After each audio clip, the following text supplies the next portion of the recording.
గట్టిగా అందరం కూడా ఎన్టీఆర్ అంటే గట్టిగా మీరు అమర్హని గట్టిగా చెప్పాలి, రీసౌండ్ రావాలి. మీ నియోజకవర్గాల్లో కూడా ఈ శబ్దం వినిపించాలి. ఎన్టీఆర్, ఎన్టీఆర్, ఎన్టీఆర్, తెలుగుదేశం, తెలుగుదేశం, తెలుగుదేశం. ఇప్పుడే మనం చూసాం, యుగ పురుషుడు మనల్ని ఆశీర్వదించడానికి స్వర్గం నుంచి దిగొచ్చి నిండు మనసుతో ఆశీర్వదించాడు. అది కూడా మీరు ఒకసారి చూస్తే, నేను ఐటీ మాట్లాడాను, అప్పుడు నమ్మలేదు. ఇప్పుడు ఎన్టీ రామారావు గారే వచ్చి మనల్ని దీవించారంటే అది ఆర్టిఫిషియల్ ఇంటెలిజెన్స్ అని చెప్పి కూడా నేను మీకు తెలియజేస్తున్నా. ఆయన తెలిసిన వాళ్ళకందరికీ అర్థమవుతుంది. ఇలాంటి వినూత్నమైన కార్యక్రమాలతో మనం ముందుకు పోతున్నాం. మహానాడుకి సముద్రంలా పోటెత్తి వచ్చిన తెలుగు తమ్ముళ్లకు, చెల్లమ్మలకు, టీడీపీ వీరాభిమానులకి అందరికీ మరొక్కసారి నా నమస్కారాలు. మేము కొద్దిగా ఆలస్యంగా కొంతమంది వేదికపై నుండే నాయకులు వచ్చారు, కానీ మీరు మాత్రం 10 గంటలంటే డాట్ 10 గంటలకు ఈ హాల్ అంతా పూర్తయిందంటే అది మీకుండే కమిట్మెంట్ అని మరొకసారి విజ్ఞప్తి చేస్తున్నారు. మహానాడు తొలి రోజు పలు కీలక అంశాలపై మనం చర్చించుకున్నాం. నిన్నటి మహానాడు చర్చలు ఎంతో అర్థవంతంగా పార్టీని మరింత బలోపేతం చేసే విధంగా, రాష్ట్ర ప్రజలకు మేలు చేసే విధంగా సాగాయి. ఈరోజు మన పార్టీ వ్యవస్థాపక అధ్యక్షులు, తెలుగు తేజం, తెలుగు ప్రజల ఆత్మ గౌరవ శిఖరం, తెలుగు పౌరుషం, సినీ రాజకీయ సార్వభౌముడు శ్రీ నందమూరి తారక రామారావు గారి జయంతి. సాధారణంగా ఒక వ్యక్తిని కానీ, ఒక సినిమా హీరో కానీ, ఒక రాజకీయ నాయకుడిని కానీ కొంతమంది వ్యక్తులు, కొన్ని సమూహాలు, కొన్ని వర్గాలే అభిమానిస్తాయి. కానీ తెలుగు జాతి మొత్తం అభిమానించి, ఆరాధించే, గుండెల్లో పెట్టుకునే ఏకైక నాయకుడు నందమూరి తారక రామారావు గారు. ఎన్టీఆర్ జయంతి అంటే తెలుగు జాతికి ఒక పండుగ రోజు, ప్రతి ఒక్కరూ స్మరించుకునే రోజు. మనకు తెలిసిన, మన కళ్ళ ముందు కనిపించిన యుగ పురుషుడు ఒకే ఒక వ్యక్తి, ఎన్టీఆర్. ఒకే వ్యక్తి 2 రంగాల్లో రారాజుగా రాణించడం మనం చరిత్రలో చూడలేదు. ఎన్టీఆర్ జీవితంలో ఎన్నో మలుపులు, మరెన్నో మెరుపులు, ఇంకెవరి జీవితంలో చవి చూడని మజిలీలు. ఒక సాధారణ ప్రభుత్వ ఉద్యోగ ప్రస్థానం మొదలుపెట్టి తెలుగు సినీ చరిత్రలో ఎవరెస్ట్గా ఎదగడం, ప్రజల కోసం పార్టీ పెట్టి ముఖ్యమంత్రి కావడం, ఇది అనితర సాధ్యం. ఎన్టీఆర్ జీవితం పూల పాన్పు కాదు, నిరంతరం పోరాటాలతోనే ఎదిగారు. స్వీయ క్రమశిక్షణ, నీతి నిజాయితీ, పట్టుదల ఆయన ఆయుధాలు. పాలు అమ్ముతూ చదువుకున్న, ప్రభుత్వ ఉద్యోగం చేసిన, సినిమాల్లో నటించిన, రాజకీయాల్లో వచ్చిన, ఆత్మ గౌరవాన్ని, ఆత్మాభిమానాన్ని వీడని నాయకుడని చెప్పి కూడా నేను మీకు తెలియజేస్తున్నా. ఒక సామాన్య రైతు బిడ్డగా పుట్టి 33 ఏళ్లు వెండితెర జీవితంలో 13 సంవత్సరాలు రాజకీయ జీవితంలో అద్వితీయ చరిత్ర సృష్టించారు. అందుకే ఎన్టీఆర్ పేరు తలుచుకుంటే చాలు నరాల్లో ఉత్తేజం వస్తుంది. కొండనైనా ఢీ కొట్టగలిగినవి ఆత్మవిశ్వాసం వస్తుంది, పట్టుదల వస్తుంది. ఆ పేరే 3 అక్షరాలు ఎన్టీఆర్ అని మరొక్కసారి తెలియజేస్తున్నా.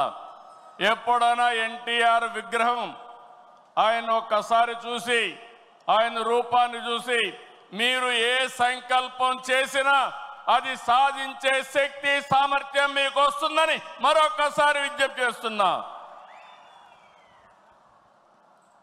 చైతన్య రథంపై తెలుగు రాష్ట్రాలతో తిరుగుతూ గర్జించారు.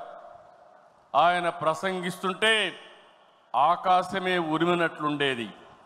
పార్టీ పెట్టి 9 నెలల్లో ముఖ్యమంత్రి అయ్యి రికార్డు సృష్టించిన వ్యక్తి ప్రపంచంలో ఒక్క ఎన్టీఆర్ అని చెప్పి మీకు తెలియజేస్తున్నా. ఎన్టీఆర్ అంటే పేదోడికి భరోసా, రైతులకు నేస్తం, తాడి పీడిత ప్రజలకు ధైర్యం, యువతకు భవిష్యత్తు, మహిళలకు అండ, కార్మికులకు అభయం.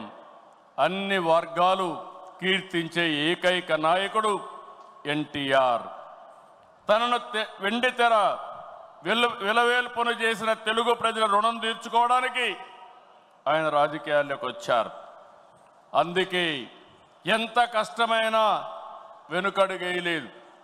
60 సంవత్సరాల్లో రాజకీయాల్లోకి వచ్చి చరిత్ర సృష్టించిన వ్యక్తి. ప్రజలపై నుండే ప్రేమాభిమానాలు, అవినీతి రాజకీయాల్ని కడిగి పారేయాలనే పట్టుదల ఆయన రాజకీయాల్లోకి తీసుకొచ్చింది. సమాజమే దేవాలయం, ప్రజలే దేవుళ్ళు అనేది పార్టీ సిద్ధాంతంగా మార్చారు. అధికారం అంటే బాధ్యతని చాటి చెప్పారు. పదవంటే సేవ చేసే అవకాశమని నిరూపించారు. పాలకులంటే సేవకులని చెప్పి దేశ రాజకీయాల అర్థాన్నే మార్చిన ఏకైక నాయకుడు ఎన్టీ రామారావు. ఎన్టీఆర్ పార్టీ పెట్టి కూడు గూడు గుడ్డ తన విధానం అని చెప్పారు. పార్టీలో ఇల్లు, నాగలి, చక్రంతో తన ప్రాధాన్యతలు వివరించారు. 43 ఏళ్లు ఎన్టీఆర్ రూపొందించిన పసుపు జెండా శాశ్వతంగా ఉంటుంది. తెలుగు జాతి ఉన్నంత వరకు ఎన్టీఆర్ గుర్తుంటారు. ఈ జెండా ప్రజలకు సేవ చేస్తుందని చెప్పి కూడా నేను మీకు తెలియజేస్తున్నా.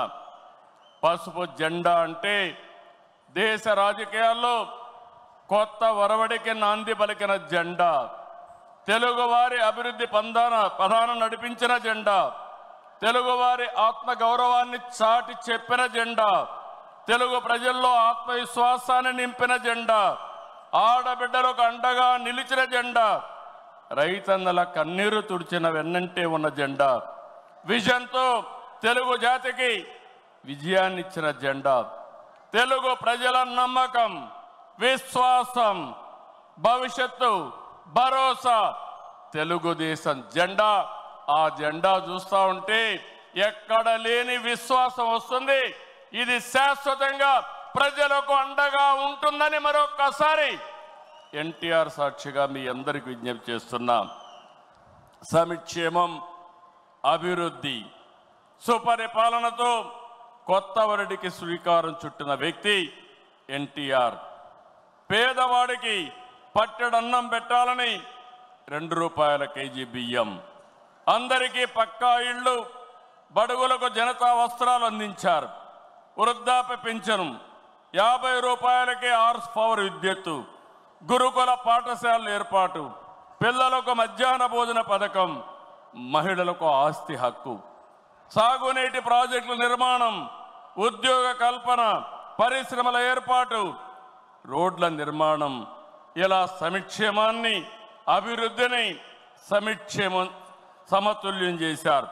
పటేల్ పట్వారీ వ్యవస్థ, సింగిల్ విండో విధానం, బీసీలకు, మహిళలకు స్థానిక సంస్థల్లో రిజర్వేషన్లు తీసుకొచ్చారు. రాజకీయాల్లో రాకమునిపే సేవాభావం ఉండే వ్యక్తి ఎన్టీ రామారావు గారు. 1952 సంవత్సరంలో రాయలసీమ కరువు వస్తే జోలి బట్టి డబ్బులు వసూలు చేసిన వ్యక్తి. 1962లో భారత చైనా మధ్య యుద్ధం వస్తే విరాళాలు సేకరించిన వ్యక్తి. 1965లో భారత్ పాకిస్తాన్ మధ్య యుద్ధం జరిగినప్పుడు, 1972లో రాష్ట్రంలో కరువు వచ్చినప్పుడు, 1977లో దివ్యసేన ఉప్పెన, దివిసీమ ఉప్పెన మీరు చూస్తే వేలాది మంది చనిపోయారు. అలాంటి సమయంలో నేనుంటానని చెప్పి అండగా నిలిచిన వ్యక్తి నందమూరి తారక రామారావు గారని చెప్పి నేను మీకు తెలియజేస్తున్నా.